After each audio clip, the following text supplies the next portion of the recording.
Shalom, Boker Tov, Ma Shalomcha, or Ma Shalomech. This is some more analysis of memories and current observations. When that Reddit observation occurred, when I noticed that they were using social media to incite political violence and riots and program the masses to their narratives of, inherent systemic racism and oppression and blah, blah, blah. Program people to believe lies, essentially. I also noticed that whoever was doing this, whoever was this software, engineer that was manipulating people through social media, was controlling who saw what. That post got boosted to millions of views in seconds. But somehow my comment saying, well, look, here clearly is critical thinking. This isn't what it's being portrayed as. That disappeared. And I see this all the time. I'll have alts on different accounts and different devices to where I see if I could see the comment that I make from the one device and the one account from the other account on a different device and a different network, and I won't. Right? So it's like, oh, you have this illusion. Yeah, I made this comment that disputed the lies that the government tells on the internet and social media. Oh, nobody can see it but me. And that, so then the George Floyd thing went down, and I was on Instagram. I was trying to learn violin, but because government is corrupt, they can't just let social media not be a propaganda war battleground. So, Ray Chen Violin had this whole Black Lives Matter post, and I was simply disputing the lie that George Floyd was killed by racism, alright, by white supremacy. I mean, not only was the knee on the neck not the cause of death, but the only leap to the conclusion of racism was that the officer was white and the guy was black. There was no text message history, no email history, no solid evidence that racism was a motivating factor whatsoever. What a miscarriage of justice that was. So, a doctor started to tell me, I can tell you as a doctor, that's not true. It was the knee on the neck was the cause of death. And I said, really? Is the trachea anterior to the cervical vertebrae and medial to structures like the levator scapula, trapezius, sternocleidomastoid, etc.? And he just got quiet and didn't respond. A lack of response is a response in itself. If they cannot answer you honestly, they'd rather not answer at all than admit they were lying and they were caught lying. That's what I love about psychology. So, doctors can be psychologically manipulated by social media. That is insane. Whoever owns Facebook, right? I don't think Zuckerberg is like the top of the pyramid any more than I think Lou Adler or Leor Cohen are top of the pyramid. There you go. Looking at the morning blessings, right? Matovu. Anyway, so then there's that doctors can be corrupted, as well as judges, lawyers, etc. And the reason I say judges is because there was at that time, or maybe a little before that, I was trying to get out of New Mexico because I knew legalization was incoming. I could just tell by the corruption of the people and all the other signs that the rich elites were just pushing it that direction, whether we wanted it or not, because they're evil and don't care about the lives destroyed by marijuana. Anyway, this girl that I met on Craigslist, I was trying to ride share to Ohio. I thought I could escape it by going to Ohio. I thought Christianity would create a state of morality within this state of immorality. Boy, was I wrong. Christians are so pathetic. They can't resist anything. Anyway, so she was in UNM, And she was, a Trump supporter and a Christian. And she turned in some essay about how lesbians have a womb that is a dry, dusty, barren desert or something. And they tried to kick her out. And she fought it all the way to the Supreme Court. The judge initially ruled in her favor that it was freedom of speech and they could not expel her from UNM or get her in trouble. And then the Facebook mob, oh no, the judge is a Nazi, bah. And the judge reversed her decision because of Facebook. The Facebook mob bullied the judge into reversing her decision, and the girl got kicked out of school. So, whoever these software engineers are that are manipulating social media, they can actually make things seem bigger on the internet than they are in real life. They can artificially boost the views, for example. They can control your view counter to make it seem like millions or billions, or even just 1 or 2 views or 0 views, when in actuality that's not the case. They can also create false accounts and bots to make it seem like hundreds or even thousands of people hate the judge for not protecting the gays from the truth. Or, in reality, there was maybe like 1 or 2 people after that was said. Maybe 5. Not hundreds or thousands. And so it's interesting too, because that actually applies psychologically to this dynamic about the moral diffusion network of social contagion, or the social diffusion network of moral contagion, where thoughts are like a virus that leap from mind to mind. So social media is like a vector that spreads it, that mass disseminates mind viruses. Porn is a mind virus. Marijuana is a mind virus, etc., etc., etc.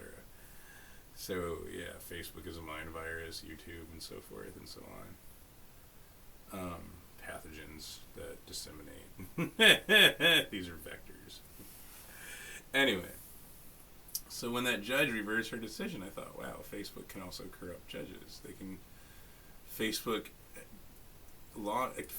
can, psychologically manipulate judges, law enforcement, etc. And these are just single individuals playing the neurons of the masses like piano keys. And they'll never be held accountable.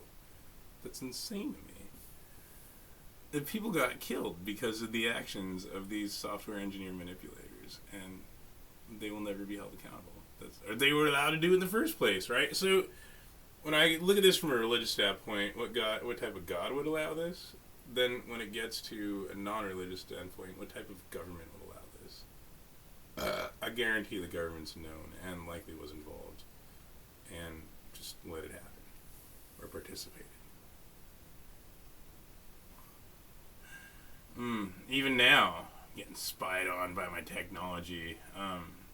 When I started communicating with my dad, I got an email from CNM saying, hey, you want to come back to CNM? And that's hilarious to me, because the last conversation I had with CNM, so I was in CNM, and it was insanely woke. This is another example of how social engineering isn't just for the elites. Poor people try to use social media to control other poor people. It's pretty funny. To control what everybody thinks.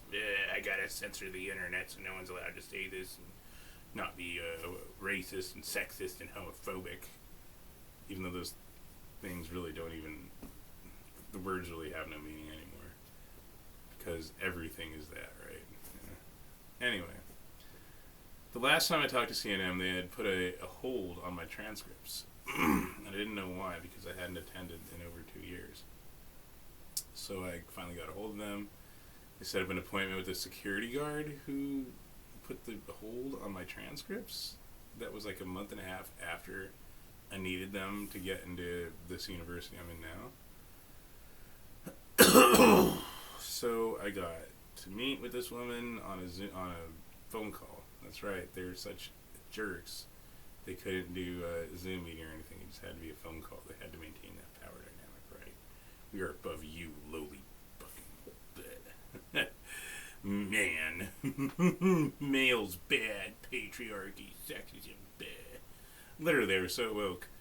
When I was attending CNM, Like, I took a Psych 101 class, and they had this whole circle of pro-social and anti-social behavior. And the anti-social behavior said white supremacy, and it showed the tiki torches. And then anti-government militias and climate change denial. And the anti-government militias had, like, guns, right? And then pro-social was, like, Black Lives Matter and the Holocaust in one. They had, like, the Black Fist and, like, a calendar that said never forget with, like, a clock.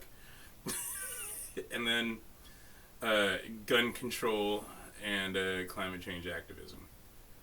And my initial thought was, wait, why is it bad to be proud to be white, but good to be proud if you're black or Jewish? Do you not see a little hypocrisy there? Double standard? This is clearly just some liberal professor trying to control the minds of students and create a bunch of woke people. Anyway. So I just stopped reading the course material, and I read so much in neuroscience and psychology that I still passed with a 3.9. Including the final, I got like a 98 on the final or something. Might have been 100. So this woman said, well, oh yeah, and then they had me take another class on communication, and that was so... I dropped that class. They were trying to teach us to code switch, right? Like, the whole message was that blacks are so dumb, we can't expect them to speak proper English to accurately articulate with proper grammar and pronunciation. Therefore, I'm supposed to learn Ebonics to become a mental health professional because it's code switching. And the photo, like, picture was this black, you know, with, like, the one half was them all ghetto and the other half was them, like, a white person with, like, combed hair and nice clothing. And the ghetto half was like, what's good, what it do be? And the right half was, hello, how are you today? So I'm supposed to code switch. I get it, right? Yeah, I gotta learn Ebonics. That way if a black person comes into my office, I gotta be like, damn dog, yo man, that be messed up, B man, shit. It was the dumbest, most woke stuff. So they were mad at me for calling out their BS. And they tried to say, oh, you also said mean things against trans people.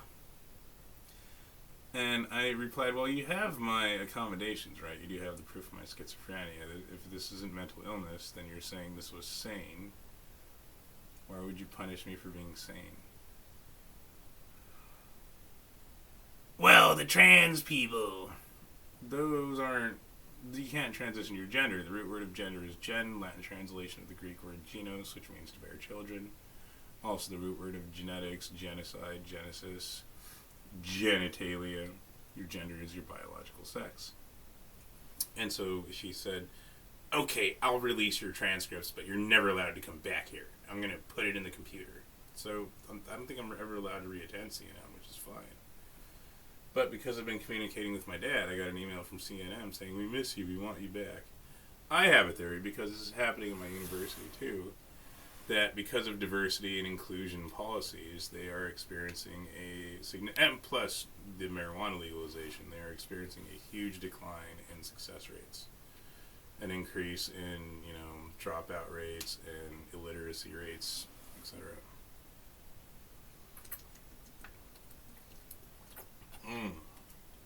And so they need students like me that are getting high scores.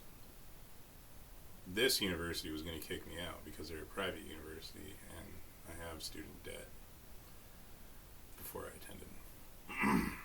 It's actually a whole messed up story about what they tried to pull. Anyway, when they saw my test, they put me under the microscope and saw my academic performance. All of a sudden they were like, oh no, you can stay, come on in. And I assume that's because they have so many... What my friend tells me is black students will attend Liberty, and when they get their first paycheck, right, their first financial aid disbursement, they just drop out and never return. And they have, like, very low success rates, so the school changes its policies so they, like, can't mess up. They can't fail. And they still do, somehow, so... That could be also why CNN is sending me an emails that might have had some of the best test scores in their academic, you know, spectrum. But I don't care. But I think too, it's my spyware was seeing that I was communicating with my dad and saying, "Yeah, come back to CNM, come back to New Mexico, Gabe. We miss you." Hmm. But why don't they recriminalize marijuana and aggressively enforce the law? Why don't they exonerate Steve Baca and arrest the people who tried to murder him?